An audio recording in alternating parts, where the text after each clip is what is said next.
In South Africa, where President Cyril Ramaphosa is expected to announce the changes to his national executive in the next hour. The ruling African National Congress says it's trying to avoid unnecessary anxiety over changes in leadership. The party's top decision-making body met on Sunday to finalize the ministerial posts. Ramaphosa indicated during his State of the Nation address that he would review the size of the cabinet, but 9 days later and the country still has no deputy president and no idea on what changes are expected at a ministerial level.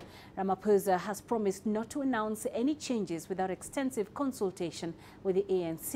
We will bring you live coverage of that briefing by President Ramaphosa later in the bulletin. Stay with us. Well, in the meantime, let's get some insight from Angelo Coppola, who joins us live from Johannesburg. Angelo, 9 days since Ramaphosa became president, he still has no deputy and there are no changes to the cabinet. Why is it taking so long?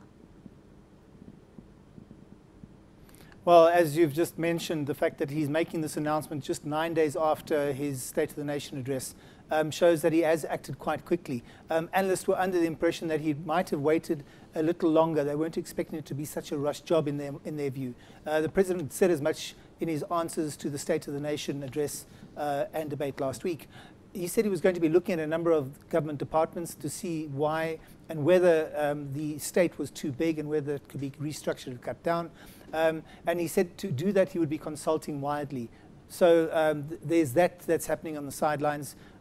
We also know that the consultations have started around the cabinet reshuffle, but the political alliance partners this afternoon said that they hadn't been consulted just yet and they were hoping that Ramaphosa would actually be talking to them and letting them know what was going to be happening. I'm also told that any moves or reshuffles were dependent on where the president sees his pressure points. The ratings agencies seem to have been placated to a certain extent for the moment and haven't moved the sovereign rating of the country downwards just yet. So that's one less thing for him to worry about. But I guess we'll hear in the next 20 minutes or so which way his thinking is going, Panina. Yeah, indeed, Angela, we will. But there's been a rallying call from the public for the president to deal decisively with corruption. And some cabinet ministers have been accused of engaging in corrupt activities. Is there an indication of who will be in and who will be out and who's likely to deputize Ramaphosa? Well, the deputy president's position seemed to be up for grabs again. This after Minister Lindiwe Sisulu's speech in Parliament just last week. Some analysts suggested that she was now a strong counter candidate against David Mabuza, who most thought would be a shoo-in.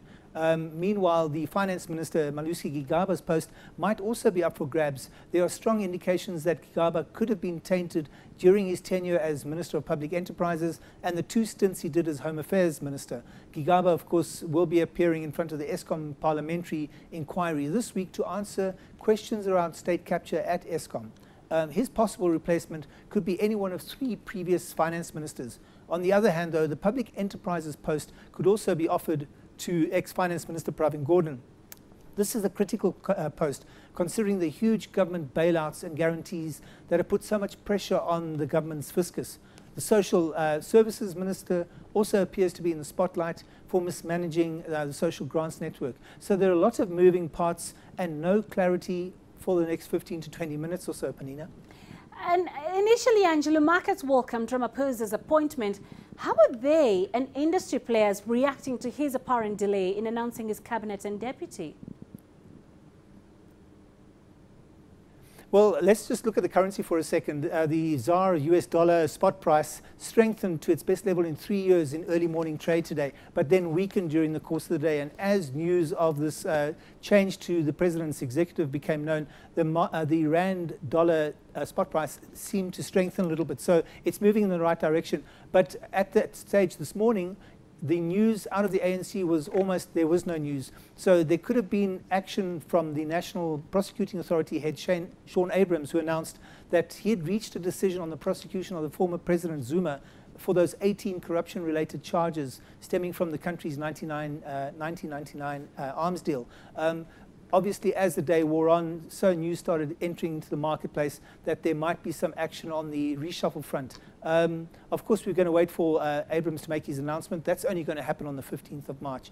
In terms of the local markets, well, the Aussie was up 0.3% today, and the top 40 was up around 0.2%. The bond market on the R186, if I recall, was down 0.7%. So it's as if markets are playing a waiting game, hedging their bets. Some are betting on a quick reshuffle, which seems to be on the cards right now, and others were waiting for a delayed restructure of government departments and a reshuffle then. Meanwhile, the industry players remain more optimistic than they have been in several years now, but they all want to see some decisive action, like the action taken against Eskom to remove that board and restructure that senior management team. In short, they want to see a reshuffle, which they're probably going to do. Penina? All right, and we shall see indeed whether that reshuffle will take place and how exactly it will happen. Well, Angela Copeland in Johannesburg, thank you very much.